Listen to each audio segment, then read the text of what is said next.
Peace and blessings, everyone. Happy Monday. This is the Oracle coming in for another edition of my vlog. I hope you have a wonderful weekend. I am just ending my day a little early, so I thought I would have tea time with the EXJW community and talk a little bit about what's on my mind. So today I wanted to talk about something that has come up in a few conversations I've had with ex Jehovah Witnesses over the past couple of weeks. And it's been something that has come up probably in the last couple of years that I have been doing videos, and kind of once in a while I'll chat with somebody that's an ex Jehovah Witness. So the topic of my conversation today is it necessary to be a part of the ex Jehovah Witness community? And this actually came up because I don't want to go into some of the things that have happened in the past, I would say, month and a half. I think most people are abundantly aware of it. I had a video. I did not want any comments on it because I feel like whatever that is, that needs to, it needs to work itself out. It's neither here nor there for me. I commented on what I thought and I've moved on. But basically, in the conversation I was having with my husband, I kind of, I think one of the things I said is that there's some drama going on in the ex Jehovah Witness community. And we were laughing about it. But basically, it was also me sort of like thinking about my own journey of coming in and out of this so-called community. And I kind of wanted, just in the context of this conversation, sort of do something that I don't normally do, but sometimes I do it. I think we need to be very clear about the actual definition of community. So I actually went into Webster's dictionary and got that definition. I got two definitions, which are the normal definitions of community, and this is in the United States. So the first definition of community is a group of people living in the same place or having a particular characteristic in common. So that's the first definition of community. And that's like the community I live in right now, right? Everyone that lives here is a part of a community. The second is having a particular characteristic in common. So I'm a part of a bunch of different communities, as is most people. I'm African American. I'm also Afro-Latina. I am also a woman. I am also someone that's from the Northeast. I'm also, a lot of different communities that I'm involved in. And I've actually spoken about some of the communities that I get involved in, and that I speak on, and I mentor people. So again, some of those characteristics that I've had since birth are just things that I really can't do anything about. You know what I mean? So I kind of imply that they are inherent characteristics. For example, if I was to become disabled, then I would be a part of the disabled community. So these are characteristics that you have in common with other people that make you a part of a community. So the other definition is a feeling of fellowship as a result of sharing common attitudes, interests, and goals. So that is the second definition of community. And, when I was a Jehovah Witness, I was a part of the Jehovah Witness community. I was a baptized publisher. I went to the meetings. So I was a part of this community because we shared a common belief. I deferred my behavior on what Bethel and the governing body and the headquarters of the Watchtower Tract and Bible Society told me. So I pondered when I left, was I now a part of the ex Jehovah Witness community? Because I actually have a dual way of looking at the ex Jehovah Witness community. And I'll be very clear, because I think this isn't as simple as it sounds. So by context of me not being a Jehovah Witness anymore and not having any interest in being a Jehovah Witness, by context of that particular thing, I am an ex Jehovah Witness.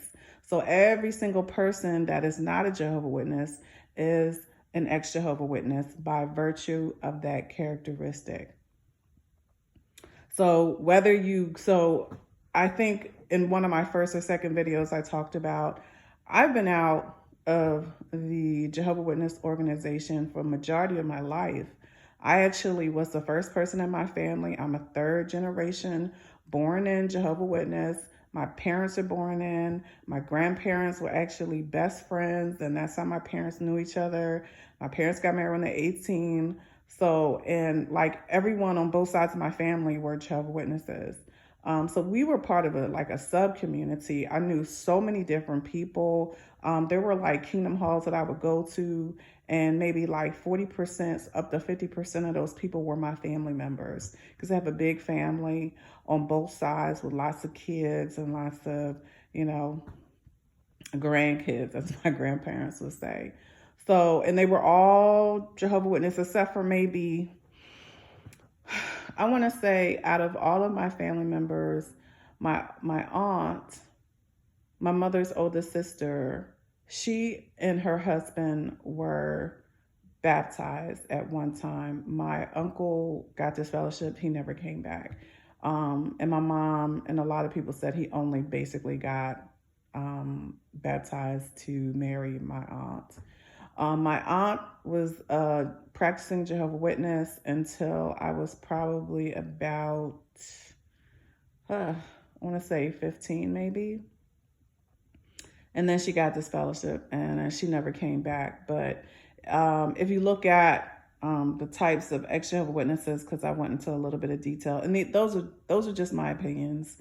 I would consider my mother's oldest sister that's disfellowship to kind of be on the line of being a Jehovah Witness sympathizer, meaning that even though she's an ex Jehovah Witness, she sort of sympathizes with a lot of the practices. I think she still believes in Armageddon and such, which is common in the quote unquote community. So when I'm talking about community right now, I'm just talking about you're an ex Jehovah Witness because you are by context and characteristic no longer a part of the Jehovah Witness community. So whether you do anything just by virtue of the fact that you're not in the Jehovah Witness community and you were at one time, you are a part of that ex Jehovah Witness community. But I never really did anything, meaning, well, there wasn't anything to do. When I left, there wasn't meetups, there wasn't YouTube. I don't want to say there wasn't any internet, but it wasn't most people did not have computers. Most people weren't online. So there wasn't anything like that. I mean, if you bumped into somebody that was a former Jehovah Witness, you would just talk their heads off, whether, you had anything in common or not. But over the years, we've definitely seen the change in technology being sort of the main gateway to communication. We moved into the information age. So we had the internet, people were getting computers, everybody was getting online. And the first time that I actually came across the collective ex Jehovah Witness community was literally stumbled on a website. The first website that I came across was something called Silent Lambs. And it was literally a website that was dedicated to CSA victims, so child sexual abuse victims, people that have been sexually abused. And I loved it because I'm an advocate for child sexual abuse and people that have been abused, because I've had those things happen to me being in the Jehovah Witness organization. And I was frankly happy that people were talking about it because, I was raised very heavy-handed. And, I was sent to the hospital when I was 9 years old by a practicing Jehovah Witness that was my stepfather. And he never got in any trouble for it, and my arm was dislocated because he beat me. When I was 12 years old, my stepfather beat me up. And although my family rallied around me, told him he could never put his hands on me again, he never got in any trouble for it. So I was very, very happy to see that there was a collective that was helping survivors of not just sexual abuse, but abuse. So after I got on Silent Lambs and participated in a few topics and threads that they had, I found out that there was another forum, if you will, and I think it was called Jehovah Witnesses Net. Don't quote me on that. And that was something that, like, I literally, for maybe about 10 years or so, never even wanted to think about Jehovah Witness organization. So I had to do a detox. And I always say, like, you need time away from all of this. Some of the issues that I see, and I don't want to get ahead of myself, but some of the issues that I see that comes up in factions and sort of battles is because I think that you substitute one high control group for another. So it's like you leave the Jehovah Witness organization and then you basically go to the EX Jehovah Witness and like an organized group that pretty much has all of the behaviors and tenets of the Jehovah Witness organization, but from an anti standpoint. And I'm not into collectivism. And that's just me personally. One of the reasons that I left the Jehovah Witness organization is because I am an independent individualist and I like to think for myself, and I don't want to be under the umbrella of any one belief. I think that, we are people who have a path of enlightenment, but every path is different. Now, are there going to be people that come together and have a collective of ideas under whatever that is, whether you're Muslim or Baha'i or, Scientology or ex-Scientology? Sure. But I feel like when you get too caught up in it, that it starts to have a chokehold and it has deleterious effects on how you interact, because those same issues of collectivism and groupthink start to appear in an X or rejection of a belief system. And since I studied world religion at a graduate level and had a graduate certificate in it, I want to make something clear that there are entire religious beliefs that are about the rejection of one particular religion and thought. And then, like, for example, Protestantism, I'm sure I'm not pronouncing it right, but Protestants, if you study their whole belief, it's actually started because it was rejecting the Catholic Church. So, or, the current teachings, and then there was a group of people that actually got together. In fact, Jehovah Witness is about an the modern day, or a rejection of beliefs. And then it was led by some eccentric person who then started bringing people together.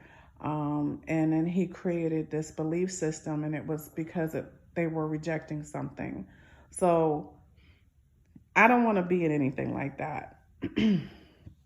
But I wanted to kind of talk about the things that I see about what options you have when you leave the Jehovah Witness organization, and what exactly is the EX Jehovah Witness community.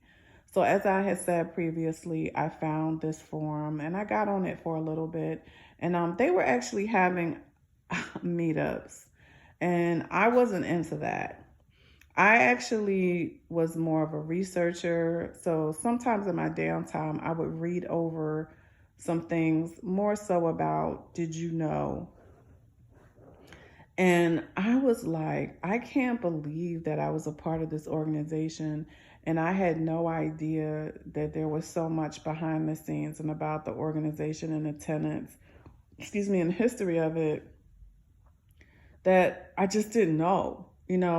I think the most disturbing thing that I found out was about the many kingdom halls that have been dissolved over the years, and the fact that a lot of people that are in the Jehovah's Witness organization, they just go to their kingdom halls that we never hear about it. So the one kingdom hall that I heard about that had been dissolved, and it was literally because of child sexual abuse. And it was where the people in the kingdom hall did not agree with what the Watchtower Tract and Bible Society had decided from Bethel.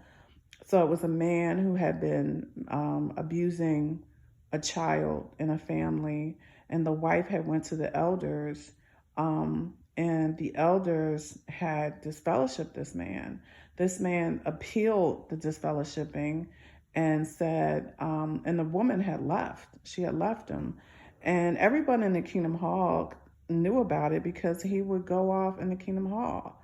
So he appealed what the elders had done, and they sided with this elder, the one that was abusing two of his family members. And so basically the congregation was so upset that they basically did a marking of this elder, and his wife filed for divorce.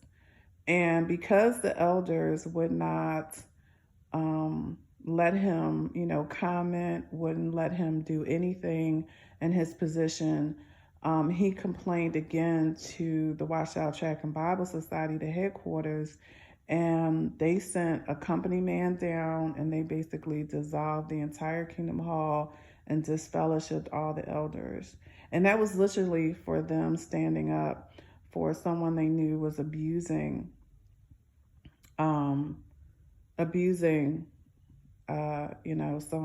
two of his children. He eventually was convicted, but the thing about it is that before I had gotten in on that quote unquote online ex Jehovah Witness community, I never heard of those things. And then I started reading about things that were happening in other countries, things that were happening in the United States and Canada. And I was like, oh my goodness, they really control what we even hear about. But with the information age and the internet, there's much more people that are able to come together and share stories. So in that way, I was a part of an online ex Jehovah Witness community. I wasn't a big participant. I probably got on there more to read, but as some things happened in my life, I kind of got away from it. And then I really didn't do anything involving the ex Jehovah Witness community until a few years ago, when one of my cousins that I'm very close with, we were raised like sisters, told me about a YouTube channel that some ex Jehovah Witness had. And when I saw their videos, I was like, I really, really love their videos. They're very much appealed to my sense of logic. They were very balanced. They reminded me of people that I had grown up with in the Kingdom Hall, that even though they were a part of the religion, they seemed to be very moderate, decent, salt of the earth type people. So once I started, listening to their videos, I then started, and I wasn't even on YouTube that much because I'm a busy professional. I just do so much. But after, my downtime, I started listening to their videos, and I started looking around to see if there were other ex Jehovah Witness people that had stories that I could learn from. And then I just decided to do my own because I felt like I have a pretty good story. And whoever listens, and if you don't, you don't. I never did it for anything other than just trying to put my voice out there and hope that it resonates with somebody. So I say all that to say, is it important for you to join the ex Jehovah Witness community? And what exactly does that mean? So let's talk about the second definition, which I'll read again: a feeling of fellowship as a result of sharing common attitudes, interests, and goals. I want to talk about that for a minute because I feel like some of the things that happen when you leave one high control group and immediately feel like you need to have another high control group, that's when you get caught up in situations. So there's one part of being in the EX Jehovah Witness community is really more of just a definition of, yes, you're an EX Jehovah Witness, but is it necessary for you to find anyone and follow them and, like almost like you're going to meetings, you're listening to their videos on a regular basis, and you're like, this is how I'm going to think and believe? Because there are some EX Jehovah Witnesses that do their channels for their income. And they do their channels not, for example, I don't get any money from any of the videos I do. I do them strictly because I want to help people. And I don't do that many. There may be 2, 3, 4 months that go by before I do a video, because being an EX Jehovah Witness is just one of many things about me. It's not the main thing. Married with a family, professional, career-oriented woman, and just I'm someone who has a life. So, and that's not to say that people that are doing videos regularly don't have a life, but I never wanted my being an EX Jehovah Witness to be something that I thought about regularly, like every day, because I'm getting away from something. So I want to just live. I want to appreciate life. I don't want it to be under the context of being an EX Jehovah Witness, because I don't feel like you're healing. You know what I mean? But I won't ignore the elephant in the room. The fact that YouTube and Patreon and other places allow people to do podcasts or do videos regularly and have, followers that make money. I'm not knocking that hustle. If you can get enough followers that can listen to your videos and you can make money, more power to you. But what I'm saying to people is to think about the motivations of why people are doing things so regularly, or why they are trying to make themselves sort of the preeminent voice in the community, or the leading voice, or whatever. Like, I don't follow anybody 100%. If an EX Jehovah Witness makes a video that I find interesting, I'll watch it. If they make a video that I don't find interesting, I don't watch it. I don't want to get drawn into other things that have nothing to do with it. And because when you do, when you have people that try to be the controlling force in the EX Jehovah Witness community, and the community that I'm talking about is the collective thought control group of the EX Jehovah Witness community, and that's more along the second definition, then you have people that are trying to be when we talked about what was the Protestant, or even how did Jehovah Witnesses come about? Like, this was about someone that was rejecting something and then got a group of people together, and then they all started following another collective thought process.